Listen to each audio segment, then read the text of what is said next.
Welcome to Market Catalysts. I'm Julie Hyman. We are 30 minutes into the U.S. trading day. Let's get to the three market catalysts we're watching this hour. First up, the clock is ticking for the government to stay open or shut down. We're going to break down the economic implications of a shutdown. Plus, consumer confidence data crossing the wire will have details ahead and interpretation. And Nike is set to report earnings after the bell. We'll get a read on its turnaround and look at the broader winners and losers in the athleisure sector. Taking a look at the major averages right now, we are seeing stocks kind of mixed at this moment. We did just get JOLTS data, job openings, coming in a little bit higher than estimated at about 7.227 million. The estimate was for just 7.2 million.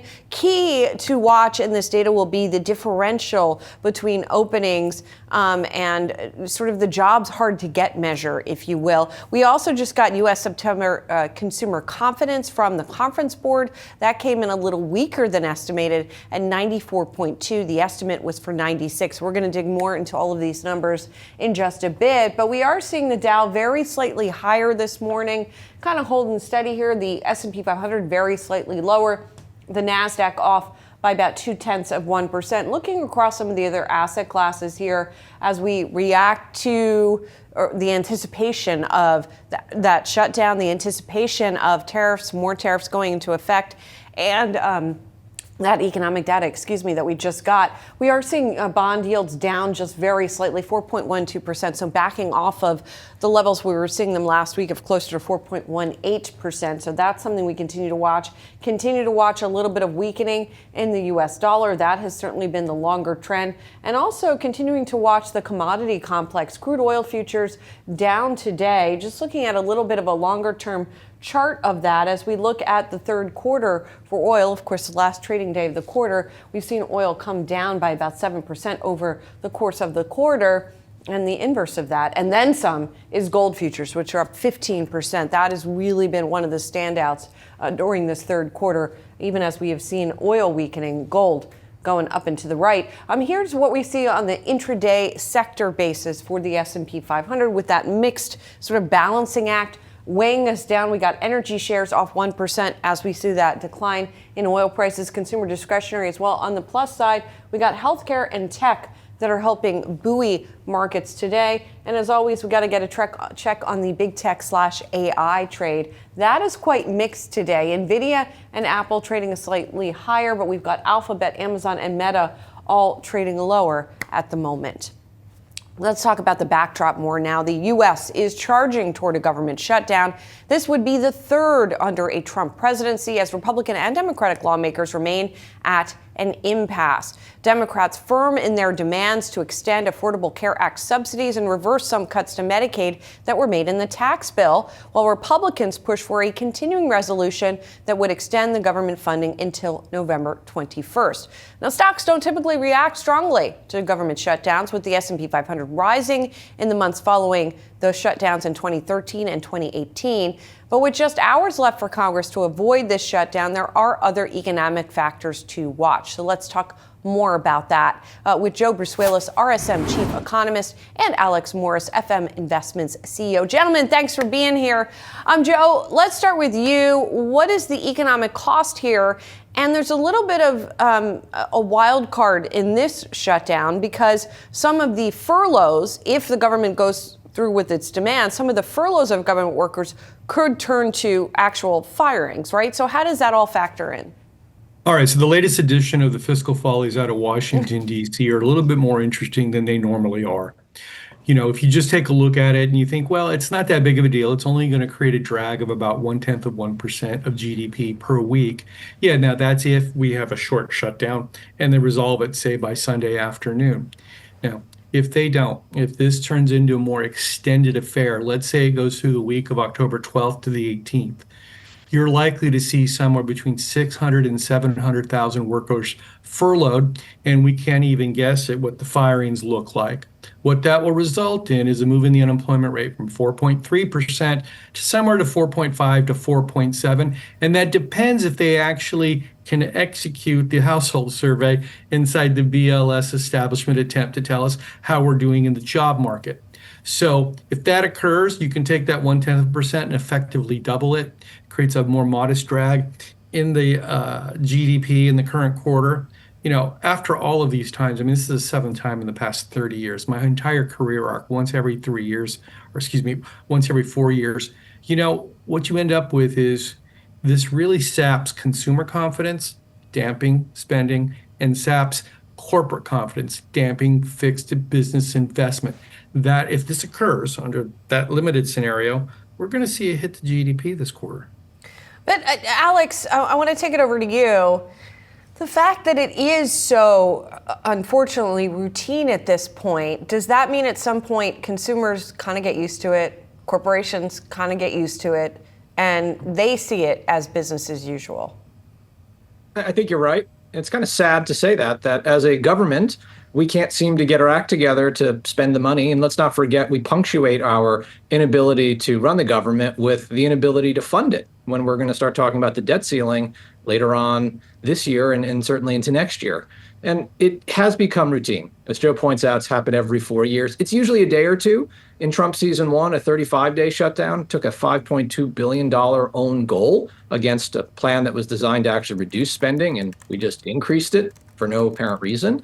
But I think as we, as voters, importantly, also get used to this, it just sows more seeds of lack of believability that the politicians doing the work can continue to be trusted to do that work.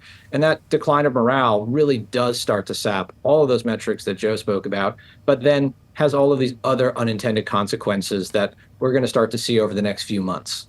Well, and Joe, I guess I would ask that same question to you about it becoming routine. I mean, because we are looking at a backdrop for things like consumer spending that, as we saw in the second quarter, was quite strong.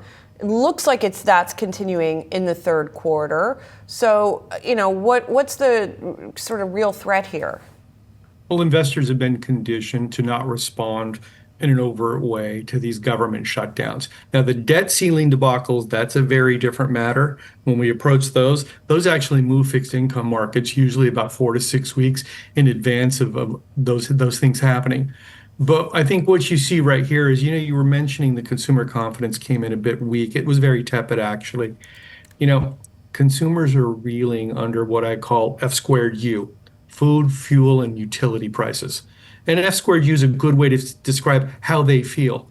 They see this sort of thing going on in Washington, and it just saps their confidence when they're dealing with rising prices, especially down market households that are really stressed at this given time. And notice we're not even talking about tariffs today. This really is one of those classic own goals that should be avoided at all costs.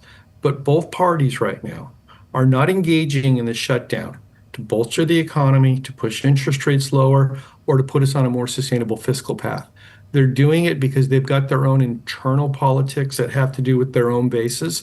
And right now, that's why it looks like we're going to have a shutdown. By the way, guys, I'm here in Washington, D.C.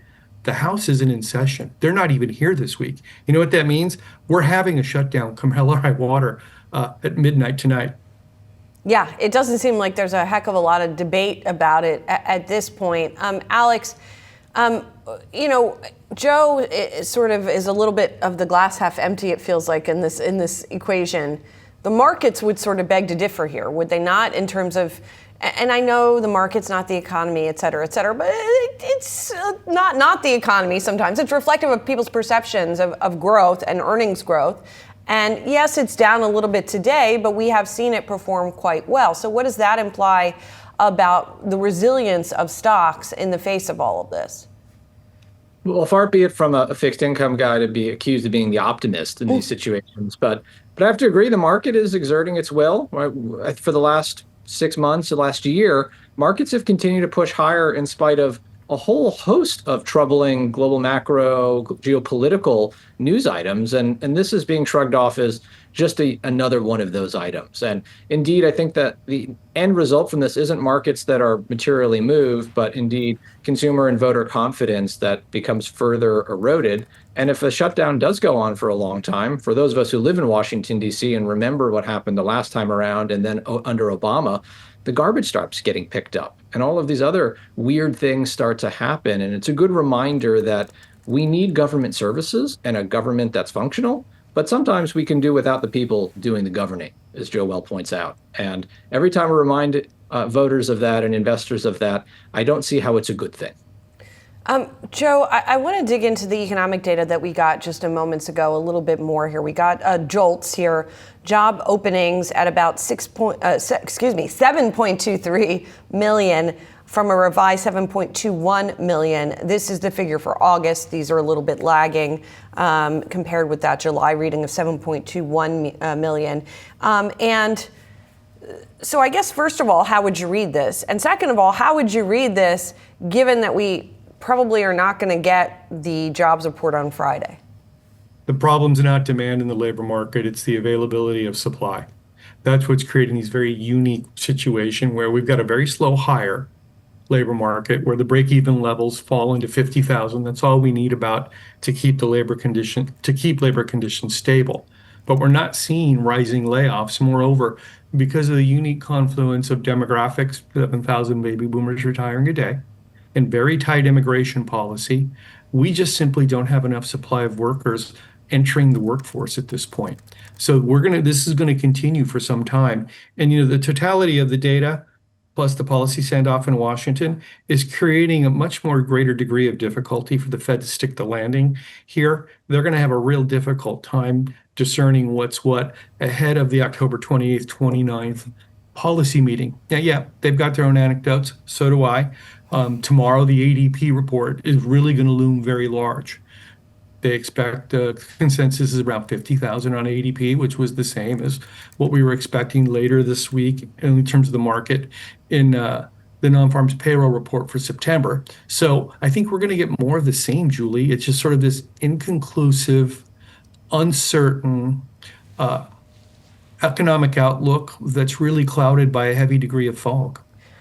Joe, if the shutdown lasts into October, if we don't get the official jobs report from the BLS, if we don't get CPI, can the Fed move at its next meeting? Can it rely enough on these private surveys? I think that it would be prudent to hold at the October 28th, 29th meeting if the conditions you just laid out are the situation. I do not think that the market would respond adversely to the Fed saying, we just simply don't have enough information right now to move. And then we can take a look at what happens in December. We've all been through these things before. We have a good sense of how they work, and this will get resolved, but it's just going to cause much more uncertainty. And again, it's going to enhance that fog of uncertainty out there around the economy. And the thing here is that tech and AI continue to drive the market higher. That's likely not to stop. So we're going to focus more on what's going on in the private sector economy. And as we've talked about before, Julie, we're all going to be looking at a lot more private label data going forward, given the enduring political standoff that's going on in Washington, D.C. Well, and Alex, I guess then that leads me to wonder if the real market reaction to the shutdown isn't going to be the shutdown itself or the economic effect. It will be rather the sort of lack of transparency into that economic, even if it's just delayed, and the knock-on effect on the Fed. No? I think that there's a good chance of that. The equity markets might not much care. I think you'll see some more movement in the fixed income markets if this were to become prolonged. Certainly some of the TIPS markets and other measures that require BLS input to be reset will have some pricing anomalies. But the Fed has been very clear throughout all of this process that it has its own models. Jay Powell went out of his way at the press conference to note that the Fed models more or less predicted the revisions down to the 1 decimal point sort of accuracy. So I think the Fed would have the opportunity to hold if Jay Powell thinks he can keep the dots together, minus that one outlier. That would be a prudent decision. But they may feel, based on their own modeling, they have enough confidence to carry on with the course that they've already set out, and they don't want to deviate from that course and result in lacking credibility. That said, all of this speaks to the same underlying message, which is it's just not helpful to the economy or to the average consumer that the government is locking itself into these regular showdowns of what are otherwise avoidable items. And that does, over time, just build up to resentment and then ultimately some negative sentiment that we're going to see coming through in what will probably be substantially delayed data, both public and private, into 26. Joe, Alex, great to see you guys. Thanks so much for joining us. We got much more markets action coming up, including a more detailed breakdown of that consumer confidence data that was just out at the top of the hour. You're watching Market Catalysts.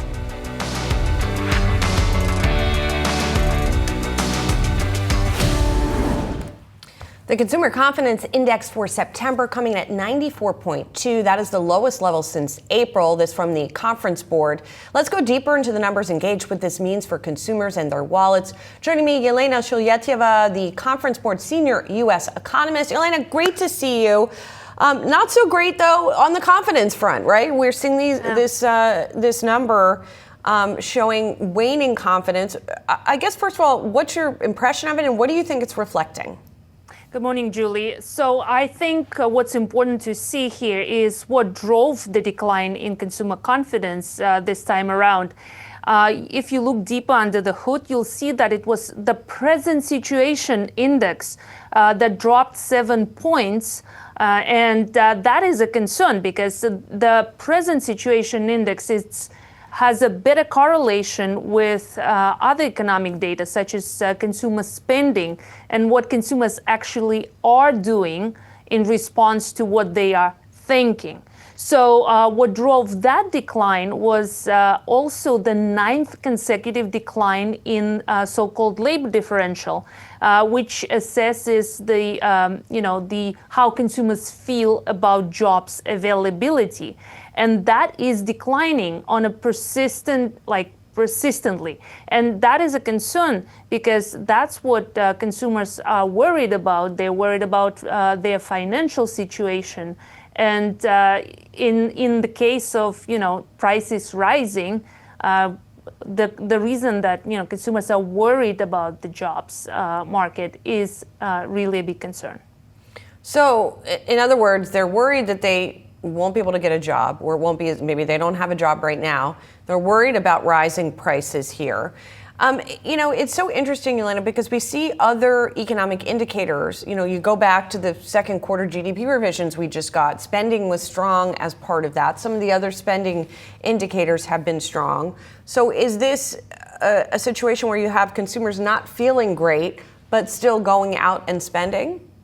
Thank you for bringing it up. It was not just the revisions to GDP, it was also the PCE data last week that was very strong, particularly, all across different categories. So there is a contradiction here between what consumers are doing and what they're telling us. But I think there could be some time lag between what is actually happening and what they are thinking. So in our own projections, we expect the main impact from the tariff policy to come into in the fourth quarter. So around the holiday season, around the holiday shopping season. So that's when the strength, the tolerance of the consumer to all these tariff increases, price increases will be tested.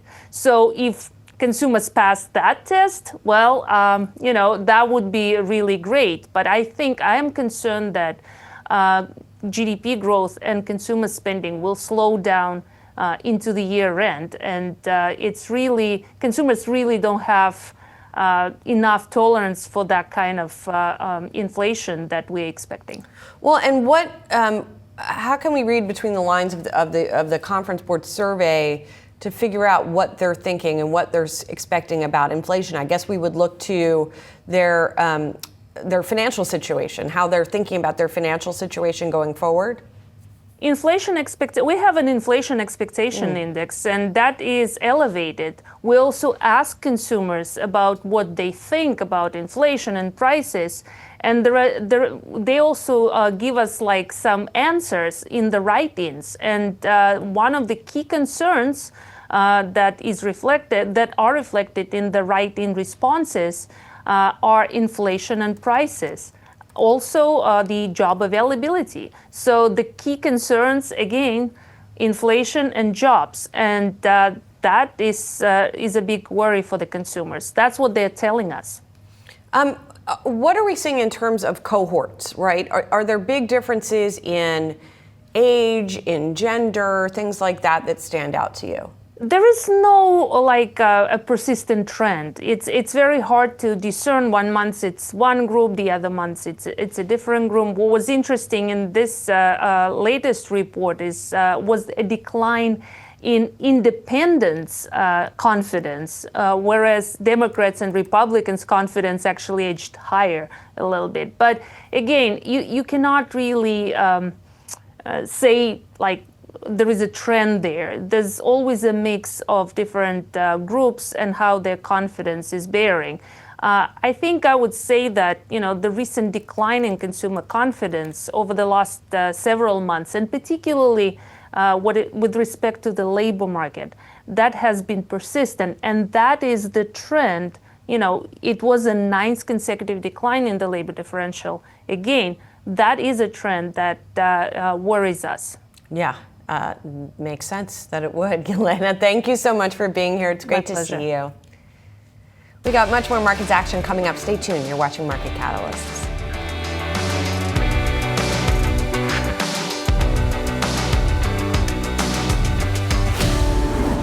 Spotify shares are slumping after the announcement that CEO Daniel Ek plans to step down from his role and become chairman after nearly 20 years at the helm. Joining us for more Yahoo Finance's Ali Canal. Hi, Ali.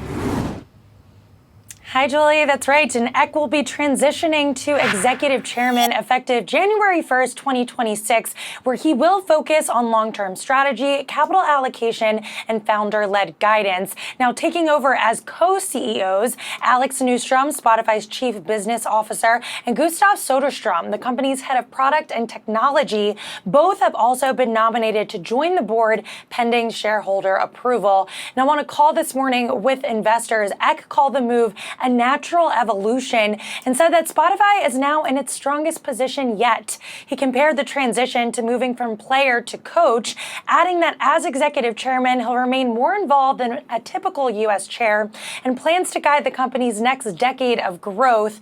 Notably, the new structure does largely formalize how Spotify has been operating since 2023, when both executives were promoted to co-presidents. And on today's call, the two joked, "You get twice the brain," but they did stress that they'll stay in their lanes, with Nordstrom running day-to-day operations and Soderstrom leading product and tech. The leadership team also outlined key priorities going forward, including global expansion into Asia and Africa, where Spotify still sees huge room for growth, along with investments in AI-driven discovery, new formats like podcasts and audiobooks, and a growing superfan strategy to deepen engagement. Wall Street analysts largely welcomed the transition. JP Morgan's Doug Amith reiterating an overweight rating and $805 price target on shares. He also pointed to Netflix's co-CEO model under Ted Sarandos and Greg Peters, noting that Sarandos, who sits on Spotify's board, could potentially help ensure a smooth transition here.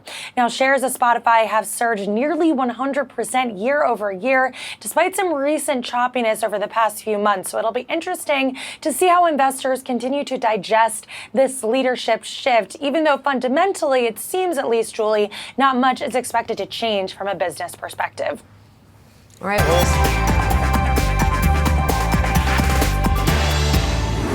Now time for some of today's trending tickers. We're watching Hertz, UiPath, and EchoStar. First up, we got Hertz. Shares jumping after launching an online car selling platform. The enhanced platform builds on Hertz's recent partnership with Amazon Autos, which allows customers to browse, finance, and schedule vehicle pickup directly through Amazon. Initially launched in 4 cities, the program has now expanded to all Hertz car sales locations across the U.S.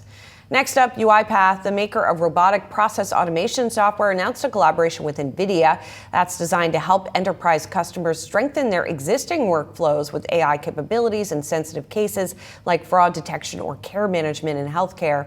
Separately, UiPath also said it's collaborating with OpenAI to build a ChatGPT connector integrating OpenAI frontier models with enterprise customer workflows.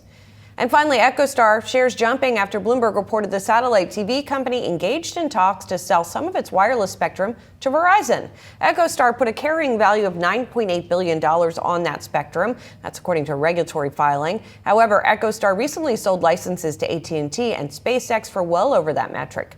The flurry of deals comes as the company looks to fend off bankruptcy and resolve an FCC probe into whether it was moving fast enough to use the spectrum that it was granted. As always, you can scan the QR code below to track the best and worst performing stocks with Yahoo Finance's trending tickers page. Coming up, the next catalyst for Bitcoin. What could drive the cryptocurrency back to record highs? Stay tuned. You're watching Market Catalysts. Bitcoin is back in focus with prices moving higher today. Investors are looking for the next breakout catalyst to drive the cryptocurrency back to record highs. For more, I want to bring in now Samir Krabaj, Hashtag's Chief Investment Officer. Samir, it's good to see you. I want to start off kind of big picture thoughts, Samir, you have on Bitcoin, because I'm just looking at the chart here. You know, we're in the green today, Samir, but you've basically been in this trading range really since mid-July, so 2.5 months. What do you think, Samir, explains that? And then what do you think is going to take to drive Bitcoin out of this range and to fresh records, Samir, to that next big number, to 150,000, 200,000? You know, what are the catalysts on your horizon? Okay, Josh, it's great to see you again. I think that there's a lot of things happening in crypto. We certainly had a great year. Bitcoin's going up like more than 20% this year. Other crypto assets like Ethereum or XRP going up like 25 or almost 40%. So it's a great year for crypto overall. Like you said, we've been trading in sideways in the last few weeks. And I think this is mostly, the absence of news, basically. The macro environment, we're waiting to see how like the interest rates are going to impact the economy, the inflation numbers that are coming. So there's all those concerns around the economy. I believe that the next level, the next wave of crypto adoption will come from stablecoin adoption. And that's going to be very positive for crypto overall. So this is a trend that might take 6 months to 1 year to start to reflect on prices. But I think it's a very strong demand that's coming from stablecoins, and that's going to move the crypto markets in the coming months. Can I ask you, Samir, just the Trump administration, I mean, the most, crypto-friendly administration we've seen. As just somebody who's working in the industry day in and day out, what is your review so far of the Trump administration as it relates to crypto? What do you make of what you've seen and heard?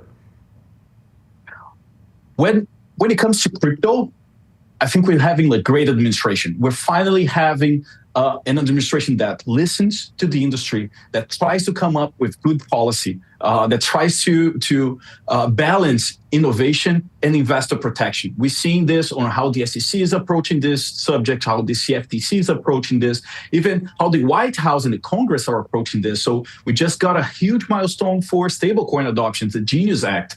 That's huge for crypto. And this is a much needed regulatory clarity to start to see financial institutions to get comfortable with the space. So we're certainly seeing like a big difference in how this administration looking at this. If we look at Bitcoin specifically, having the US government going out and saying that Bitcoin is a store of value for the 21st century is a big move. That moves all the other countries, all the other central banks are looking at this, and they're looking at what their strategy is going to be for Bitcoin. So certainly this is accelerating our investment thesis for crypto. Samir, let's talk about the news from you all over at Hashtags. You're expanding, you're bringing investors access to, it sounds like, these other crypto assets. Walk us through this news. Explain this new product, Samir. Yeah, so Josh, this is a very exciting news for us. So we've launched in February of this year the first multi-asset crypto ETP in the US, the Hashtags NASDAQ Crypto Index US ETF. It tracks an index that was created by NASDAQ to be a benchmark for crypto, to be like a NASDAQ 100 for crypto. So when we launched this back in February, we could only have Bitcoin and Ether as components in a crypto ETP.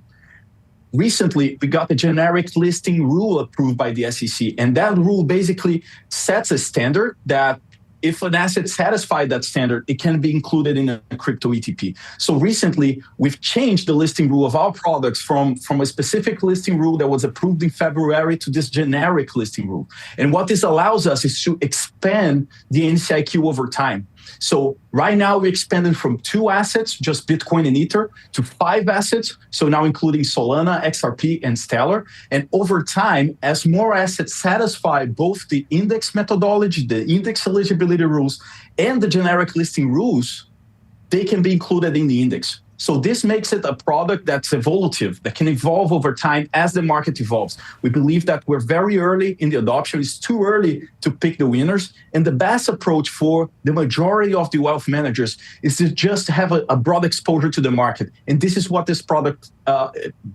it's proposing to bring to investors. It's a simple way with one click to have a broad exposure to the market, and one that's evolutive, that's going to grow as the market evolves. And if I'm an investor, Samir, I'm listening to this, how should I kind of just think through the risk reward of adding such altcoins to my portfolio? So the way we think that investors should approach this space is like they approach any other space. So they should be looking at a benchmark index and having their core allocation onto that benchmark index. And then they can express their opinions on active calls. So if you believe that, so if you think about it, crypto has $4 trillion in market capitalization right now. This is like 1 to 2% of the investable assets in the world. So if you're looking for a market cap passive allocation, global allocation, you should consider a 1 to 2% allocation to crypto. And when we think about crypto, you should look at the space in a broader range, not just Bitcoin, but also not just trying to pick the winners and trying to go through your due diligence and trying to understand the investment case for Ethereum, for XRP, Solana, Cardano, and all the other thousands of crypto assets. So you choose a benchmark, you look at the market and you choose a benchmark, and you start tracking this benchmark. Over time, if you want to express and if you want to be overexposed to crypto, you can increase that allocation above the market cap weighted. If you want to decrease your allocation, you can remove it as well. If you want to express this in sector allocations, you can do it as well. But we believe that a crypto allocation starts, just like with any other asset class, starts with a benchmark diversified index.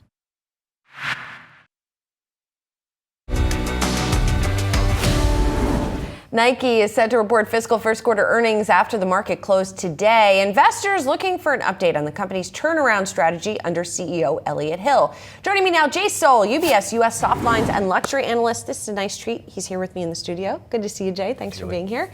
So, Elliott Hill has embarked on this turnaround strategy, and it feels as though we're still sort of waiting for the full effect of that to bear fruit. What are you going to be looking for in the release that will specifically maybe address that?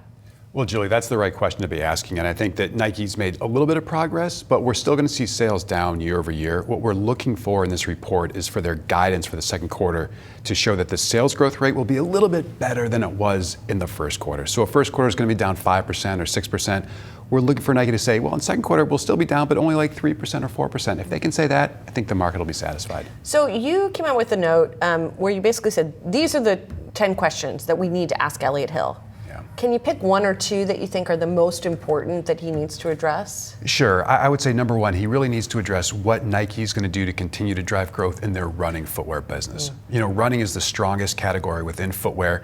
Nike's had some wins this year, but they need to tell the market how they're going to follow it up next year. Because if they plan on just resting on their laurels and thinking what worked in 2025 is going to work in 2026, it's probably not going to happen. What do you think they need to do to make it work? I think it comes down to one word: innovation. I knew that was going to be the word. That's the key. Nike historically has been an extremely innovative company. It's always come up with great new styles to excite and delight the consumer. We need to see more of that. And we need to hear Elliott talk about what Nike's going to be bringing to the market that has people really excited. They have a few things, but they need to talk about other things as well. Do you think they have the right ingredients inside to have that innovation and to become the Nike that, I was going to say the Nike they once were. The Nike they once were was like 2 years ago. 2 years ago, 3 years ago, they seemed like they were on top of the world. Yeah, I think they have the right ingredients. I think the key is that under previous leadership, Nike made a lot of changes to their operating model. Right. Elliott Hill came back and sort of said, hey, the changes we made weren't the right ones. Let's go back to what we were doing before. They call it their category offense. Now they call it field to play. But basically it means that they've sort of reorganized the company to be able to do the type of innovation that we're used to from Nike. The key in the world of footwear, lead times are long. That means it takes a long time for a new shoe to come to market. It might take them 3 years from the original idea until the consumers, we see the shoe. So we're still in the middle of that process. And I think Elliott, so they have the right people in place and they have the right idea, but they just need time to execute. Zooming out, I want to look at the sort of bigger athletic and athleisure market. Yeah. Man, it has been a tough year. I mean, Nike shares are down, but I'm hard pressed to find any of these stocks that is up on the year. And in some cases, they're down like mid-single, 50%, 40-50%. So how do you go about trying to find value in this market? Are there bargains to scoop up? Yeah, I think there's a lot of actually great ideas in the footwear space right now. I think what's interesting to note is that, Julie, you mentioned the stocks are down a lot this year, but the sales growth rates for a lot of companies are up big. So it's sort of the market's telling us that things are tough in the footwear industry, but they're really not. It's why is that disconnect happening? Well, I think when we came into the year, expectations were super high. Investors were expecting a great year, and we've had that. But in some cases, maybe it's been a little bit less great than expected. In other cases, I think investors have just decided to take some profits. I think now, if you look at a stock like On Holding, I think there's tremendous opportunity in that stock because we see a really big long-term growth story that's going to be very attractive and make that stock much more valuable in the future. Deckers is one of the stocks that's had a really tough year, but we feel like that company's still doing the right thing, still has really good growth, and we think that stock will make a comeback as well.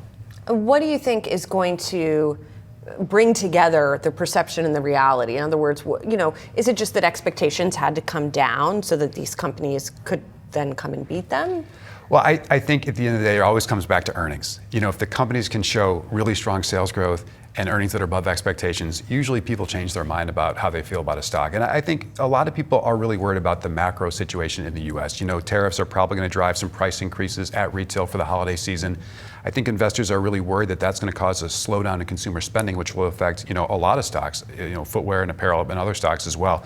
I think if we can get past the holiday season and the market can see that the consumer is absorbing the price increases all right, I think that will help sentiment for all these stocks. And I think at the same time, the market needs to understand what kind of comeback Nike's going to have next year. It's going to be a huge comeback that takes market share back from all these smaller brands that have grown, or is it going to be more of like a steady, slow comeback, in which case, there's probably enough growth for everybody to continue to do well next year. Interesting. And we should mention, by the way, you have a neutral rating on Nike, so Correct. You're not quite ready. You want to hear what Elliott Hill's going to do a little bit more before you get back into that one. Julie, that's absolutely correct. Yeah. So when I look elsewhere within running as well, or with athleisure, I see something like a Lululemon, which has really also suffered this year.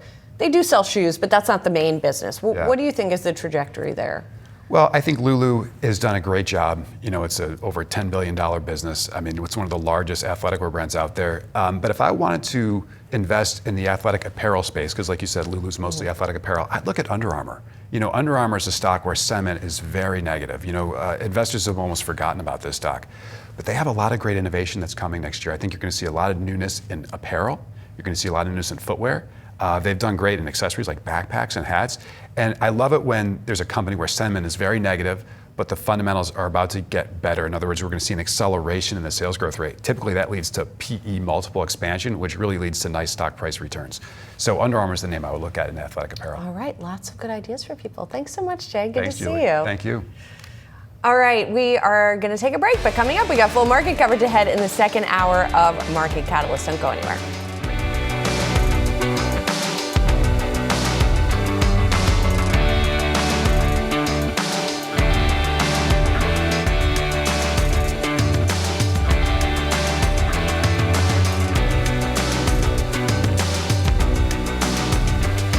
Coming up this hour on Market Catalyst, first up, President Trump set to unveil a deal with Pfizer on drug pricing. We'll have more details ahead.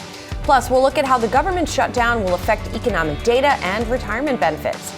And in today's Why Behind the High, we sit down with the president of Citizens as the stock trades at a 52-week high. Well, 90 minutes into the start of U.S. trading, I'm Julie Hyman. Let's get a check of the markets. Taking a look at the major averages, we've got a mixed picture right now. Remember, we had that consumer confidence data coming out a little weaker than estimated, even as job openings expanded a little bit. The Dow right now down more than 100 points, about 0.25%. The S&P little change to the downside, and the Nasdaq little change to the upside. Well, shares of Citizens Financial Group have risen over 20% year to date, and Morgan Stanley recently upgraded the stock to overweight from equal weight, raised its price target to $71 a share. It cited positive catalysts ahead for the stock, including its private bank build-out, improving credit, and lower capital requirements after the 2026 stress test. As part of our ongoing series, Why Behind the High, we're taking a deep dive into what is driving that stock higher. And I want to bring in Brendan Coughlin, Citizens president. By the way, the stock stock's not just at a 52-week high, it's at a record high, or at least it was. It touched it yesterday, slightly down today, along with the rest of the banks. Thanks for being here, Brendan. Thanks for having me. So we have seen, again, the stock has outperformed. We've seen banks in general do well this year.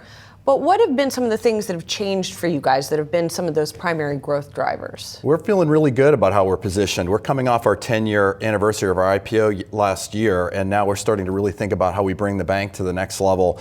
One of the biggest things we've been doing is our build out of the private bank. And so in 2023, when First Republic and Silicon Valley failed, we were very publicly, actively in the FDIC process, and we're bidding for First Republic. It didn't go our way, but we ended up hiring about 150 folks from First Republic in the summer of 2023, and since then we've built out the business. We now have almost 500 folks on the platform, and we've got very ambitious targets this year of $12 billion in deposits raised, $11 billion in wealth assets under management, and $7 billion in loans, and having the business be 5% or more accretive to EPS. It's been a real growth vertical for us in a space that we think is highly valued for the market, and frankly, there's big white space that's been vacated by those failed banks that is begging for a bank about our size to come in and fill that void. And is that a sort of a higher margin business as well when you look at that private bank profile? You know, one of the things we've been able to do successfully is the profile of the business already is at a 20 to 25% return on capital. So that's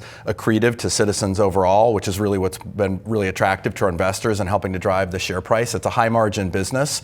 You think about the deposits and lending part of the balance sheet, there's about 450 basis points in margin between the yield on the loans that we're bringing in and the deposit costs we're paying. That's accretive to the balance sheet that Citizens has already. So it's helpful to not just for scale, but in overall profitability. And then when you think about wealth management, the beauty of the wealth management business is it's very sticky and durable fee income that has a decent margin, but very low capital requirements for us to hold. And so it's really attractive from a return on capital standpoint to our investors. And speaking of return on capital, not to get too wonky for folks who are watching, but that Morgan Stanley note I alluded to talked about your return on tangible common equity. Don't need to know too much about it, except that it is a way that analysts and investors measure banks. And the Morgan Stanley analyst says that they're looking for getting closer to your 16 to 18% target on that, by that metric for the whole bank as we get to 2027. Talk to me about your progress and how you guys get there. I assume part of it is what we've been talking about. We feel incredibly confident of that range, the 16 to 18% return on capital in the medium term. And part of it actually is just structurally. So we have 300 to 400 basis points of return improvement that will happen with our balance sheet just through the passage of time. We have swaps that are on balance sheet that are exiting through the course of now over the next 18 months. That will get us to the bottom end of the range if we don't do really anything else. But then, of course, we are doing a lot of things. We've got management intervention. We've got the private banking strategy. We've got our Metro New York growth strategy. We've got our capital market strategy on the commercial bank. We've got our non-core business that's running down. We parked some less attractive, less relationship-oriented loans, our auto loan business, some purchased assets. Those are running off, as well as high-cost deposits. So we've been repositioning the balance sheet. All of those things put together should get us firmly in the middle of that range of our 16 to 18% over the medium term. And I think that's what's really driving the stock getting re-rated and the Morgan Stanley piece that you referenced with a new price target over $70 a share. Talk to me about how rate cuts feed into all of this and what that does to your net interest margin also. We're pretty well hedged right now. So even with rates coming down, typically when rates are high, banks make more money. When rates come down, margin gets squeezed. But because of these swaps that are burning off our balance sheet, we have some idiosyncratic benefits and big revenue tailwinds that are coming our way. And we've hedged the balance sheet such that with a number of rate cuts, we still feel confident that our net interest margin, despite falling rates, can expand from, call it, in the 3% range today up to 3.25 to 350 basis points over the medium term. And so we believe that we'll not only see growth in the size of the balance sheet, but also margin expansion despite falling rates. And it would have to be pretty substantially lower than what consensus is right now relative to rates for us to come off of our outlook.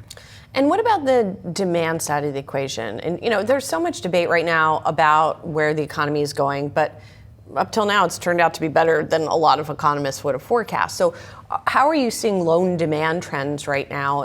Business creation, business loans, all of that. How's that going? Well, I'll start quickly with the health of the consumer. We feel it's really solid. Now, you have to de-average it to really get the story behind the story. When we look at the whole of the United States, liquidity is still really strong for consumers. Consumer spending is really strong, although growth is slowing. And credit, net charge-offs for banks are very stable. In fact, they're coming down at Citizens. So you look on the whole and say, that's a pretty good health of the consumer. It's sort of normalized from all things COVID. There's definitely a K-shaped economy under the covers. The wealthy are doing really well, and at the bottom end of the economy, there is some stress that we're really watching. But as rates come back down, that should generate more demand for capital. And if confidence, both on the consumer and business side, is there, we should see some pickup there. Now, one of the challenges on the consumer side is 74% of the United States has mortgages locked in under 5%. So even with rates pulling back, they're unlikely to pull back to the point where it's below 5%. So we're a little bit range bound in sort of residential mortgage demand, but we do see many businesses that have been sitting on the sidelines a little bit. They're strong, they're stable, they're not fully leaning in, some because of the potential volatility, some because of interest rates. So if that pulls back, we could see new capital infusion, capital investments from businesses, and really stimulate some economic activity. Brendan, I'm also curious. So you guys are a Boston-based bank, right? You've got this West Coast presence as well with the hiring of a lot of those First Republic folks, and you've got a business out there.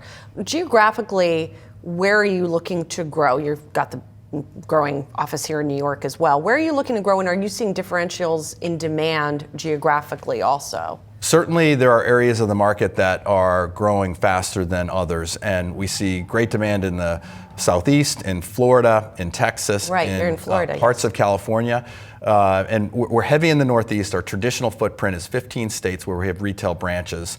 You're hearing from other banks that are starting to do de novo retail branch expansion in the Southeast. We actually are not doing that. What we think our play is to come in over the top and have a commercial banking, private banking, and wealth management connected franchise in key growth markets in the United States. So Florida being one of them. We just opened an office in Palm Beach. We're about to open one in West Palm. So when you say over the top, you mean non-retail, not retail, not like a bank branch, but these business focused. The higher end of the market, so commercial banking, high net worth, ultra high net worth, individual banking, and wealth management. We think that's a business model that we can, we already are demonstrating is successful in our private banking market. We're doing the same in Southern California and Northern California, where we already had a bit of a commercial banking presence, and now as we've hired up these private bankers and added big top wealth teams in the US, the partnership that we're seeing there with big liquidity events for consumers, helping to facilitate the IPO, being there for liquidity management and for wealth management for that same ecosystem,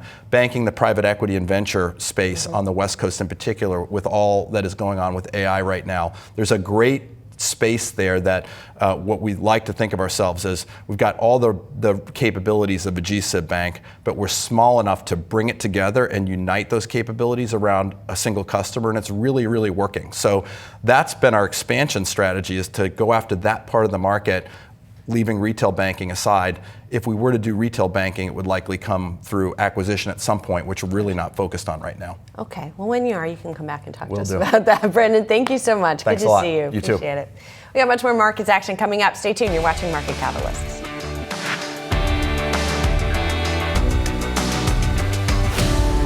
Boating season may be coming to an end with chillier weather just around the corner, at least here in the Northeast. Still, Malibu Boats laid out its plan for growth and innovation as it looks to tap into new customer bases. It had an investor day last week. Joining us now, Steve Minetto, Malibu Boats CEO, and Yahoo Finance senior reporter Pras Subramanian. Steve, thanks so much for being here. Thanks for having me.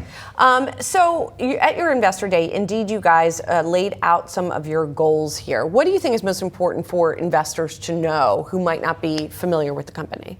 Well, we have 8 brands that we play within freshwater and saltwater. And I think what they need to know mostly is innovation. We were the first ones to innovate with our Surf Gate and that technology to make better surfing boats, and really captured the market and became a market share leader. We're going to continue with that type of innovation on our boats as we go to the future.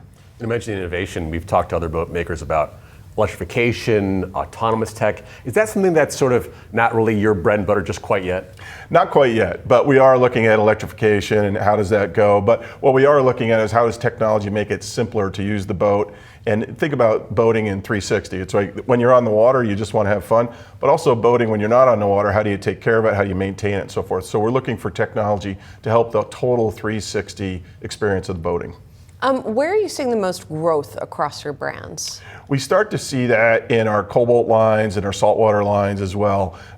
We're starting to see different types of users in fishing, luxury, saltwater, and we've enjoyed that kind of growth in those brands. And as we bring new innovation to marketplace, we have 11 new boats going to market this year. We see that customer coming back saying it's time to upgrade my boat. Either it's new technology or new layouts, new furniture, whatever it is that's driving that upgrade, we're on top of it.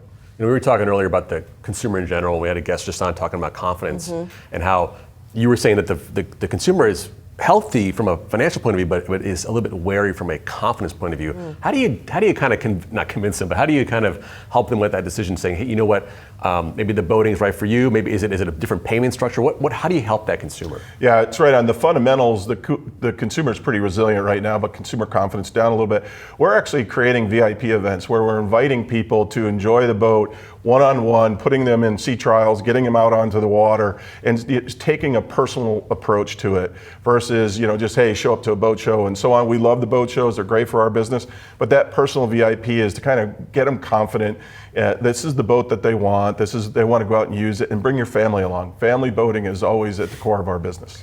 I'm curious about the bigger sort of cycle for the boat business. I mean, this is still one of the businesses that had a big boom during the pandemic. People were home, they were flush with cash, they wanted to get out.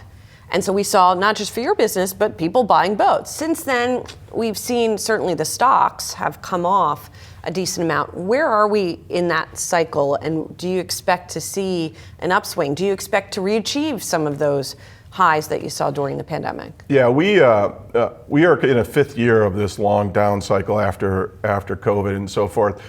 We don't expect to go back to COVID level volumes with the industry. We kind of look at 2017 and 2019, right before COVID. That's kind of the norm of the boat industry. It's a little less than 200,000 boats a year industry wide. So we're looking for it to return to that. And we're waiting for that catalyst. We're trying to figure out what is it. We get asked all the time, what's going to spark the next upcycle. But what we've seen over 50 years of tracking the marine industry is upcycles do return. People want to be on the water, they want to be with their family, and boating will come back. So, when it does, we're primed for it, and we'll ride that next cycle up. Do you think it's a rate thing? We're seeing rates kind of come down a little bit. Is that going to help? Is that going to provide that catalyst? Yeah, absolutely, it's a rate thing. We look at our buyers, cash buyers and payment buyers. So right now, the payment buyer's been on the sideline for quite some time as rates came up. And now that they started to make at least one cut, that's great, but we got to see a few more to get that payment buyer back. But the cash buyer is still strong and keeps that our industry chugging along. On the cost side of the business, you guys make all of your boats in the U.S., is that right? That's correct. We have, 95% of our boats are in the U.S. We do have operations in Australia. So the tariffs, do they affect you in terms of imported parts, for example, for the boats? Yes, we're very little exposure to tariffs for us. We're about 150, 300 basis points of sales affected by tariffs. So not too big because we're such a U.S. manufacturer. We buy mostly in U.S. So we're in pretty good shape on that. But like anything else, sub-tiers of suppliers impact us at times. So, but it's not a big drag on our business. Do you see certain segments of the business as growth areas? Is it fishing? Is it sort of like the ponds of the wave runner type people? Is the water skiers? Where's that growth area for you? I think in general, we think about it is everybody wants to get outdoors. So all the bugs they caught through COVID, and it's like, hey, I want to be outdoors with my family, still remain, right? So now they're going back to work and so on. So now it becomes, how do I get out and spend that time, really, a shorter period of time with my family, but I still want to be on the water. So fishing, tow sports, either water skiing, surfing, right? All those types of things. People are still wanting to do that, and we have the products for them to do that. I know you used to work at Polaris in that those other vehicles that are on land adventure boats. What are some of the things you can learn from that buyer that translate to the water sports buyer? Are they the same buyer? Are they different? What's the differences? They're different buyers. Because of how they use their products, how they use their time. But one thing is in common with all those folks is when everybody who buys a unit, they usually are dreaming of their next unit. So that's what's the coolest thing. If you buy a motorcycle, you're a motorcycle owner, a boat owner, anything, it's like, well, I love my bike or I love my boat, but that next boat's gonna be really cool. And that's what you count on that consumer always wanting to have that time to come back and get a new boat or new motorcycle. Whenever we play video of this stuff, it makes me want. We had an RV guest on recently. I was like, ooh, that looks nice. Now ooh, that looks nice too. So maybe I'll be in the market. I don't know. All right, thanks for being here, Steve. Appreciate it. Thank you for us. Coming up, it's a tough job market out there, and especially for Gen Z. But are those folks unemployable? We'll tackle that question next. You're watching Market Catalysts. Welcome back to Yahoo Finance. I'm Alec now, live at the NASDAQ. Let's get a look at some of today's top analyst calls on Wall Street. First up, Apple. Shares are flat after a new note from Needham analyst Laura Martin, who's calling out what she describes as the hidden cost of good enough.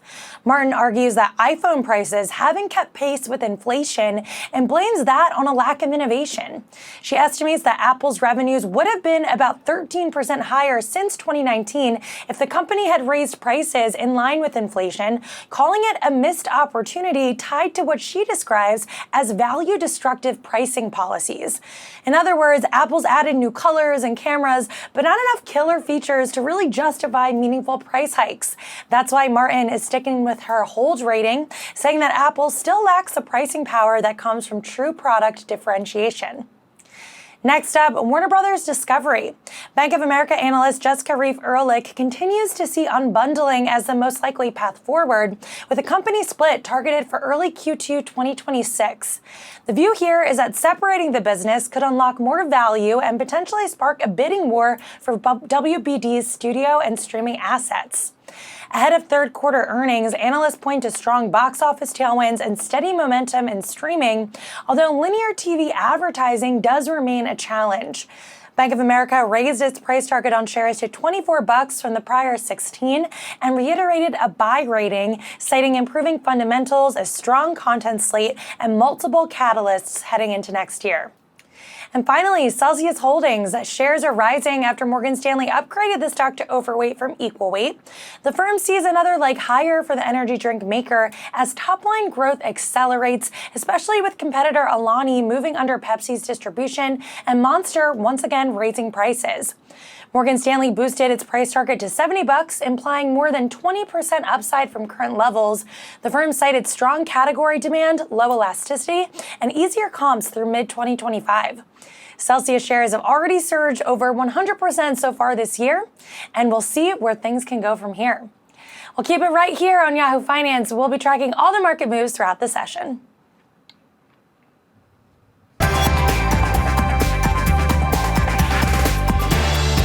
Now time for some of today's trading tickers. We are watching Pfizer, Lamb Weston, and Coty. First up, let's talk Pfizer. The company reaching a deal with the White House to lower drug prices. Joining us now, Yahoo Finance's Brooke DePalma. We are expecting to hear from President Trump sometime today to give some more details on this, but we know this is something that he has pushed for, and there are some reports out there over what this entails. Absolutely. So we know that back in July, he had that fact sheet that sort of said that he wants to have pharmaceutical companies really focus in on lowering drug prices. Now, today, we're getting multiple reports from the Wall Street Journal saying that they're unveiling this direct-to-consumer website and that Pfizer is the first company to agree to launch an official agreement with the White House to unveil this website that will ultimately have their prescription drugs at a lower cost. And you could see Pfizer stock largely reacting from this movement, up about 3% in early hours trading here. And this is a company that has really been broiled over the tariff negotiations underway. In addition to what we, are hearing about this announcement of this website, well, Americans will be able to have these lower drug costs. We do know, and we've talked about it multiple times, is that if these pharmaceutical companies are investing here in the U.S., they will largely be exempt from tariffs. And that's another reason why we're seeing some optimism on the street as well. Yeah, and Pfizer is one of those companies that already has pledged investment in the U.S., so would likely be exempt. A fun detail from, an unsurprising detail, I guess, from the Journal is that this new site from the government will be called Trump RX. Yes. His name's got to be on everything. All right, let's talk about French fries, frozen French fries. Lamb Weston is next, reporting sales and profit that beat expectations in part due to improved restaurant foot traffic because they're selling into, they have a retail business, but they also have a restaurant business and food service business. Absolutely. So this is another company that we have seen under pressure, especially as consumers have pulled back largely from dining out, down about 12% year to date. But we are seeing this pop on this momentum that the company has said that they've recently received. So here in North America, they did see volume increase about 5% in the past quarter. They cited customer wins and growth across channels. They said the U.S. restaurant traffic at several customer channels are flat or growing, while QSR hamburger was down low single digits in the fiscal first quarter. But interesting to watch here, and something that analysts certainly noted within their notes, is this concept of price mix dropping. It declined about 7% here in North America. They said that that's carryover from fiscal 2025, those pricing investments. So we saw so many companies increase their prices last year. Now we're lapsing that increase. So certainly keep a lookout on that. But Stifel analysts saying, quick word, the results were positive. And so that's why we're seeing some momentum this morning. Yeah, and the stock hasn't been doing well into these results. So maybe some low expectations going in. They're still down. Shares are still down 12% this year, even with the pop today. And then finally, let's talk Coty. It's kicking off a strategic review of its consumer beauty brands as the company looks to rework its portfolio of mass market cosmetic labels while refocusing on fragrances. It's become increasingly known for fragrances. Yeah, so about 69% of Coty's sales are these prestige and consumer fragrancing brands, and call it another breakup. I mean, this is constantly what we've been hearing from these companies after years of them integrating other brands in their portfolio. We know that they bought these consumer products like a CoverGirl and a Revlon from Procter & Gamble's back in October 2016 for a price tag of about $12.5 billion. Now not really panning out as well as we could see. And I want to correct myself, and Rimmel, not Revlon, was the brand they bought. But really they're trying to double down and really focus their investment on fragrance brands. Like you said, that is where they're really getting the majority of their sales from.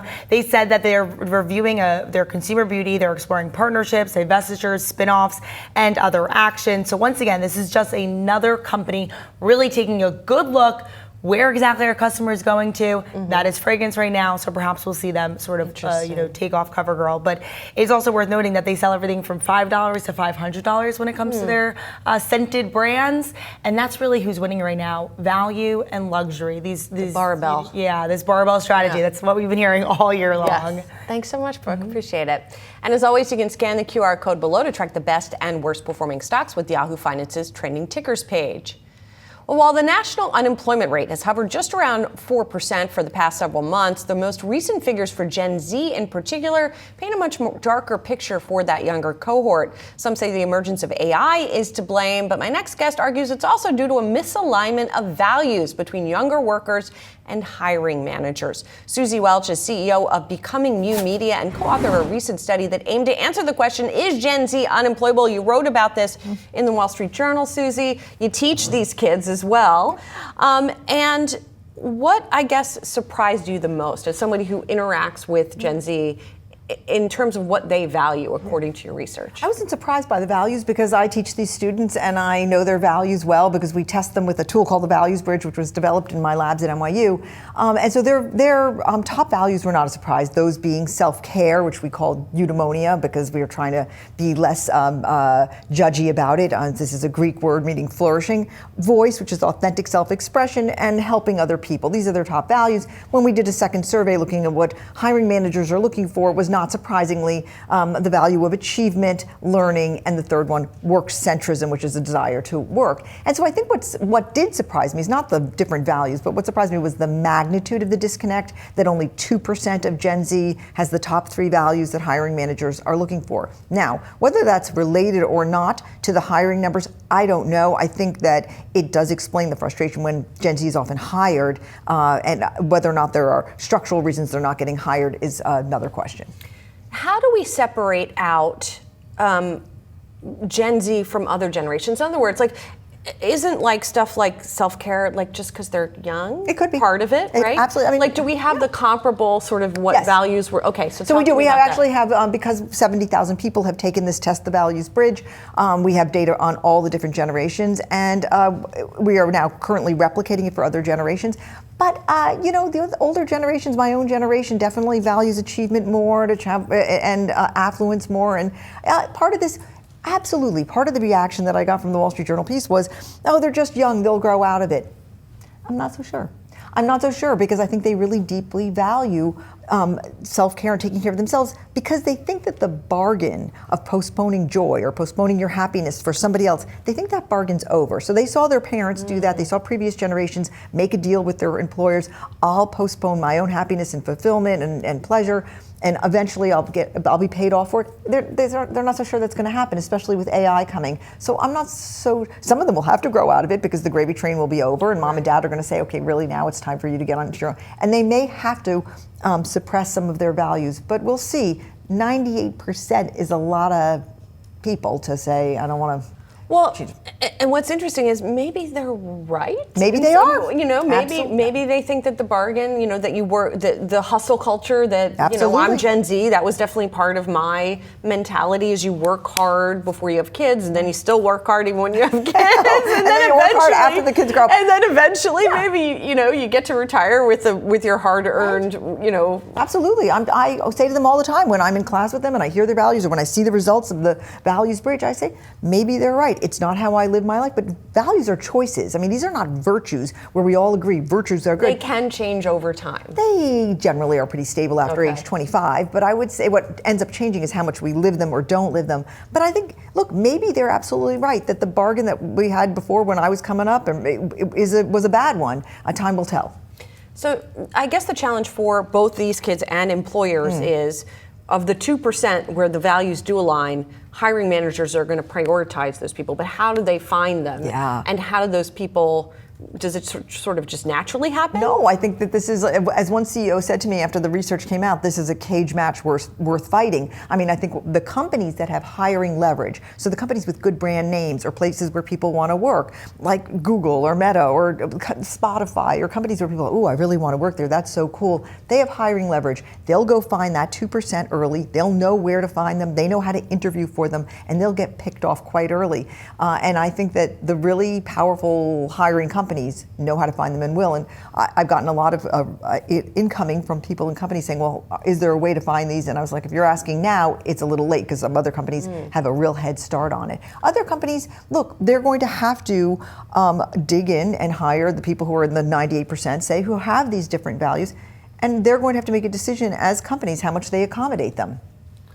And what's your advice to those kids who are in the 98%? Well, I have 4 of my own children, and I told them not to be in that because I was like, you lessen your job prospects by so much. I mean, like, you're fighting with a lot of other people to get good jobs, but values are choices, as I said, and you can't talk people out of their choices, and you can't talk them out of their values. I think my advice to people is either you have to make a decision early on. Do I want to live my values and find a company that reflects them? Because it may not be my company for very long, because my career is going to be very non-lateral given the way the economy is going.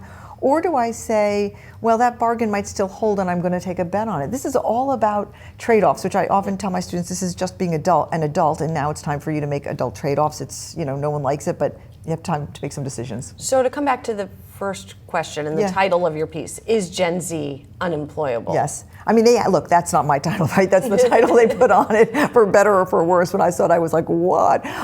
Is it unemployable?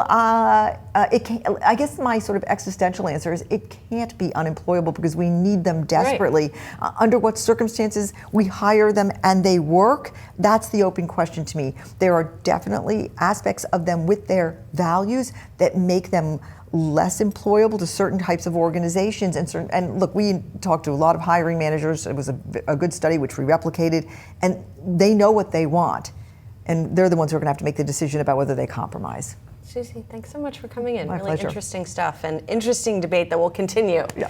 Coming up, we're taking a look at how markets typically react when the government shuts down. Stocks in Translation is next. You're watching Market Catalysts.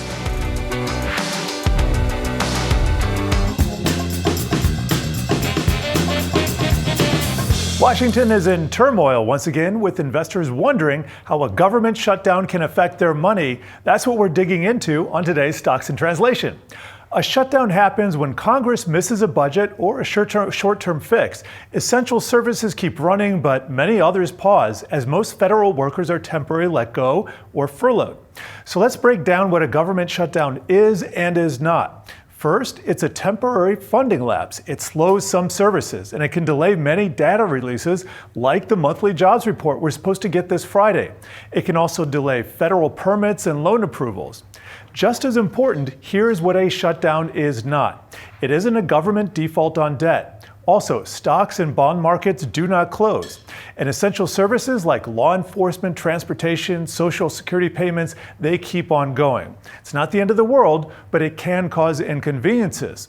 In the late 2018 shutdown that went on for a record 35 days, the SEC was unable to process paperwork, and that delayed both the Uber and Lyft IPOs by months.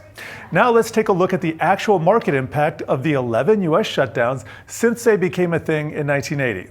We're going to start with stocks measuring the S&P 500. Here, each bar represents the median return for a different time period. And for the first two bars, they are the week prior and the day prior to the shutdown. And for after the shutdown, we look at the performance: 1 day, 1 week, 1 to 3 months, and 1 year following the shutdown date. And as you can see, the median returns, which are kind of like an average, they're pretty small until you get up to about a month after. We did see some pretty big reactions to the downside leading in the week of 1982, 84, and 2018, but the shorter time frames do not produce clear trends. But even in 2018, when the government shutdown went on for over a month, stocks were positive after a short initial drop. Translation: markets tend to look past the noise once the funding headlines fade. Now let's take a look at the long end of the yield curve, the U.S. 10-year Treasury note yield, which mortgages across America are tied to. Much like stocks, when you put all the results together and take the median, we don't see big changes in the week prior to the week after the shutdown. We did, however, see some big outliers in many years. So it's not like bond yields didn't react the week prior and after. There's just not a predictable historical pattern over the entire set. But once you start looking 1, 2, 3 months after the drop, you see consistent drops in long-term yields. In 9 out of 11 times, rates dropped 1 month after the shutdown started, with a median drop of 19 basis points, or about 0.2%. Finally, we also took a look at short-term movements in U.S. rates, which admittedly tend to move around Federal Reserve policy more than anything else. Once again, we see lots of big and small moves, both to the upside and the downside, from 1 week prior to 3 months after, which don't really produce any big trends. However, 1 year later, we do see some drops in short-term rates about 2/3 of the time, with a median drop of 39 basis points. Here's the roll-up. Stocks tend to be flat around the start of shutdowns. Then they climb higher 1 to 3 months out. But remember that stocks also tend to go up, so that's a big tailwind. For bonds, long-term yields tend to drift lower over 1 to 3 months, and short-term rates are mixed until they skew lower at about the 1 year mark.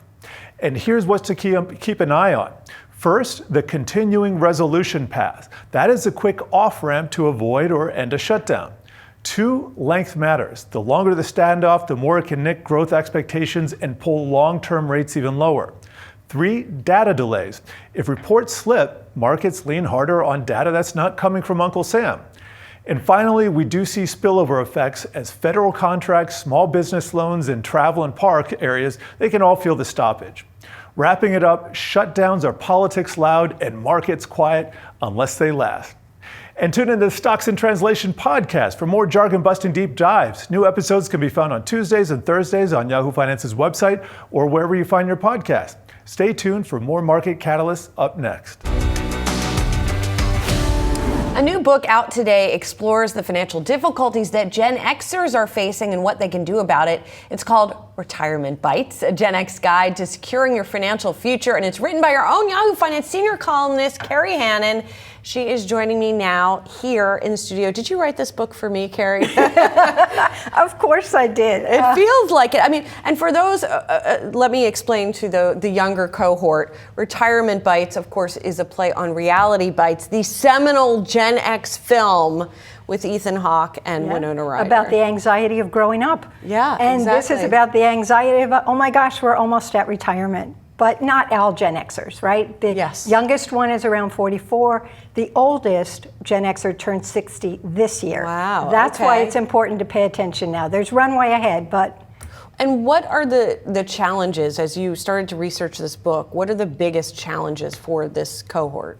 Yeah, Julie, the thing is, this is a generation that kind of got lost between the big boomer generation and the big millennials. And people say, what? You know, it's like the lost generation. This cohort really got started in the workplace just as 401ks were coming on the scene, right?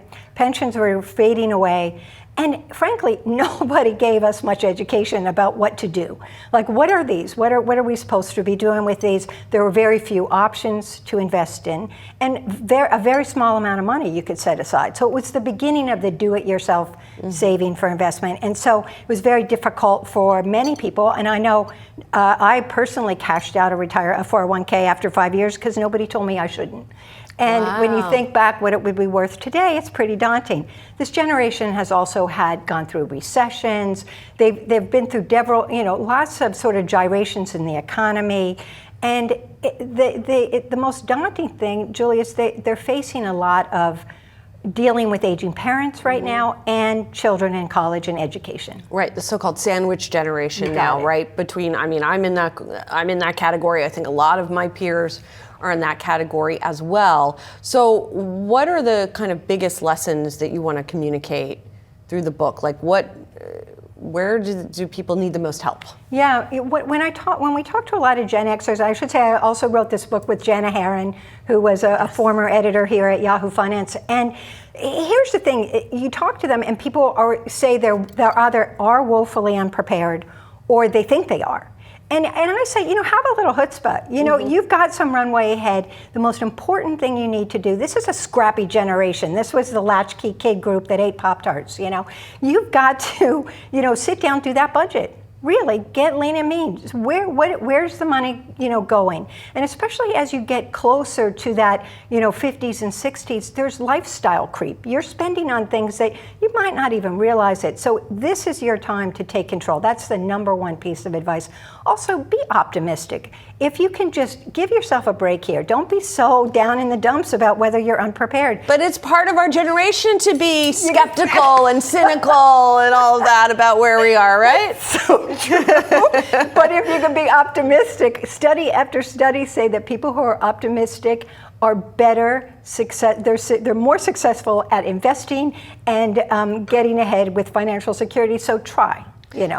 Specifically when it comes to aging parents, what do Gen Xers need to do and be aware of? Yeah, I mean, this is hugely daunting, right? You've got to have those conversations with your parents as early as you can before they need the care, financial care, and so forth, or even time, your own time that you have to give for it.